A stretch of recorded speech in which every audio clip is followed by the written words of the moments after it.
En ce moment, une seule histoire domine les marchés américains.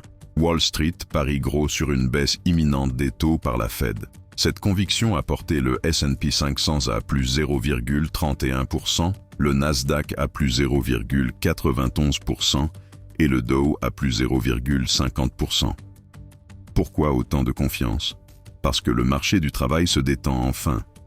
Les créations d'emplois privés ont reculé de 32 000, la plus forte baisse depuis début 2023. Pour les investisseurs, ce n'est pas un signal d'alerte. C'est la fenêtre idéale pour que la Fed commence à assouplir. Mais pendant que les marchés américains fêtent ça, une autre tempête se forme dans le reste du monde. L'optimisme américain se heurte aux réalités ailleurs. Et cette divergence peut déclencher de la volatilité. D'abord, le Japon. Alors que les États-Unis s'orientent vers des baisses de taux, la Banque du Japon évoque l'inverse, une possible hausse.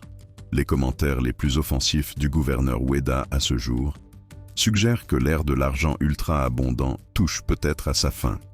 Réaction immédiate, le rendement du JGB à 10 ans a atteint un plus haut de 16 ans à 1,93%. Et le yen s'est renforcé d'environ 156 vers la zone des 154 face au dollar. Ensuite, la Chine, où le rallye des valeurs IA et semi-conducteurs crée un mirage. En dessous, l'économie s'affaiblit. L'industrie est en contraction depuis 8 mois, avec un PMI officiel à 49,2. Et désormais, même le secteur non manufacturier est repassé sous 50 pour la première fois depuis début 2023. Dans la zone euro, la résilience est fragile, avec un piège.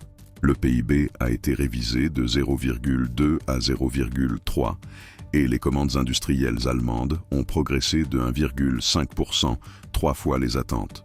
Puis l'inflation a surpris, 2,2%, un chiffre qui peut freiner la BCE. Alors, que se passe-t-il quand ces forces entrent en collision? Cette semaine est cruciale. Fed, Japon, emploi américain, inflation chinoise et prix européen. Pour l'analyse complète, écoutez notre weekly podcast, lien dans la description. Likez, partagez et abonnez-vous.